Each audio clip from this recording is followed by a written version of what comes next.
Franz Wagner has been one of the top players in the NBA this season. His superstar play has helped the Magic overcome adversity. Paolo Banchero was having a monster season in his own right, but he suffered a torn oblique that would sideline him for the next 4 to 6 weeks. An injury like this appeared to be a major setback for the Magic, yet they've gone 7-1 in their last 8 games.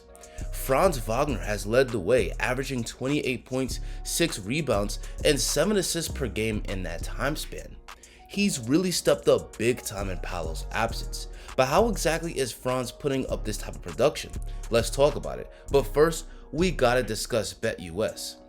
Guys, if you love the NBA, then you should consider joining BetUS because it makes the games more fun to watch. You can bet on the games and make predictions, and if you're correct, you can cash out. With how dominant the Orlando Magic look, I'm gonna bet on them winning the Southeast Division. If you sign up, use the code YouTube150 and receive a 150% sign-up bonus on the first deposit and 125% on the second and third deposits of up to $2,000. Now back to Franz Wagner. One of his biggest areas of growth this season has been his three-point shooting.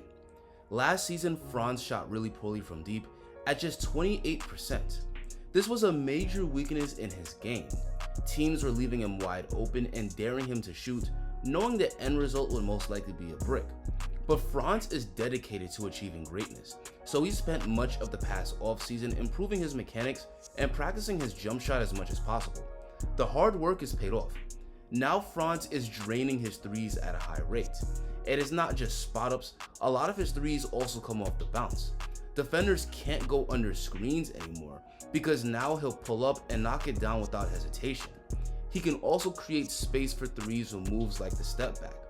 His shooting from mid-range has gotten much better as well. Last season, Franz barely took mid-range shots, and even when he did, he only shot them at 38%. But this season, he's shooting them at 50%. Now he's a legit shot creator from mid, like this drive and fadeaway over Grayson Allen, or this drive and turnaround jumper from the foul line.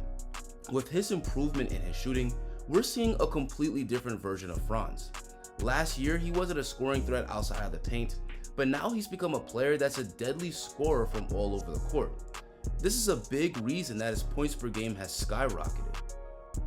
As good as Franz has become as a shooter, the biggest strength in his game is still his ability to drive to the basket. He's got a great handle, helping him to get to the paint at will where he can easily extend and finish over the help defense. A big part of his driving ability is his excellent footwork. On this play, Franz attacks the basket and then steps through to get around the defender for this smooth finish. This time Franz isolates from the top of the key.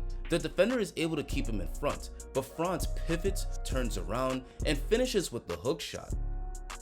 The use of his pivot foot is a great counter to defenders cutting his drive off. Once again, Austin Reeves is able to prevent Franz from blowing by him, but he just pivots, turns around, and this time finishes with the push shot. Franz catches the handoff from his brother, drives baseline, and finesses AD with the up and under for another nice layup. Over the offseason, Franz also got a lot stronger, and he knows how to use it to score at the rim. On this play, Franz cuts to the basket, leans into the defender, throwing him off balance, allowing him to get the easy finish. He's been very clutch for the Magic as well, and he showed this off in a recent win against the Lakers, where he hit this dagger 3 to finish the Lakers off. For help, shot clock down to 5.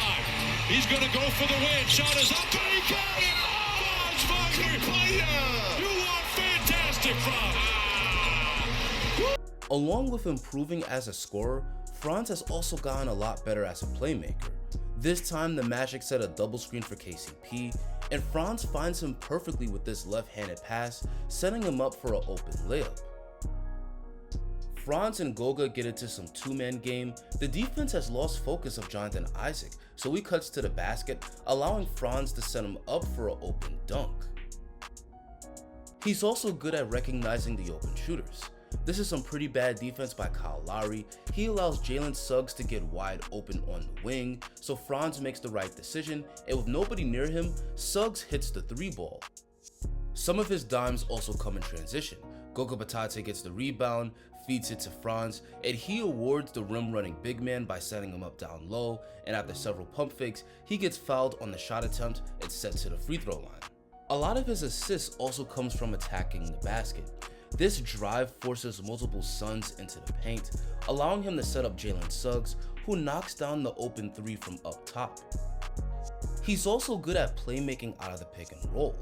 Goga Patate sets a screen for Franz, allowing him to get downhill. Musa Diabate has to focus on Franz, allowing him to set up Goga for the alley-oop. Once again, Franz and Goga get into some two-man game. Notice how Bol is sacking off to prevent Goga from scoring on the roll, but Franz stays patient and finds Tristan da Silva, who drains it from the corner. This time his brother Mo Wagner sets him the pick, and he shows him some brotherly love, setting him up perfectly for the nice finish. Franz is becoming an offensive juggernaut, but we can't overlook the fact that he shines on the defensive end as well. As a man-to-man defender, Franz is really tough to score against. He's 6'10", he's got long arms, and he moves his feet really well. Defenders can't get separation against him easily, which usually forces them to give the ball up or settle for a difficult shot. He's also got quick hands, so get sloppy with your handle against him and that's cookies. You can't lose him easily with a screen because Franz is great at navigating around the picks and getting back into play. He can even defend point guards and shut them down. On this play, Franz has to pick up Tyus Jones. Jones calls for a pick, but Franz is able to get over it, stay in front of Jones on this drive, gets a hand up on the floater, and it misses off the front iron. Not only is he a great man-to-man defender, but he can also step up and protect the rim. Franz makes a great defensive play here, going straight up, forcing Ben Shepherd to lose it, and it's a turnover. He's also good at anticipating passes, which helps him to rack up steals. On this play, the Sixers want to post up Embiid. Franz comes over to double. Embiid wants to get it to Lowry. He cuts, but Franz sees it coming and deflects the pass, helping the Magic to get the steal. Cody Martin screens for LaMelo. He tries to get it right back to him, but Franz sees it coming, deflects it, gets the steal, and then throws it down on the fast break with 2 hands. It's still early in the season, but if Franz continues to put up these type of numbers and the Magic rank as a top seed in the East, he should definitely make the All-Star game. With Franz playing at a superstar level and with Paolo set to return to the lineup soon, fans are going to have to start taking the Magic seriously as title contenders. But now I want to hear from you guys. What do you think of how Franz Wagner has been playing this season? Do you think he deserves to make the All-Star team? Do you think he could lead the Magic deep in the playoffs? Let me see your thoughts down below in the comment section. Guys, I'm going to continue to talk about the Orlando Magic this season, so if you enjoyed this breakdown and want to see more just like it, consider hitting that subscribe button. Thank you so much for watching. Have an amazing rest of your day, and I hope to catch you guys all next video.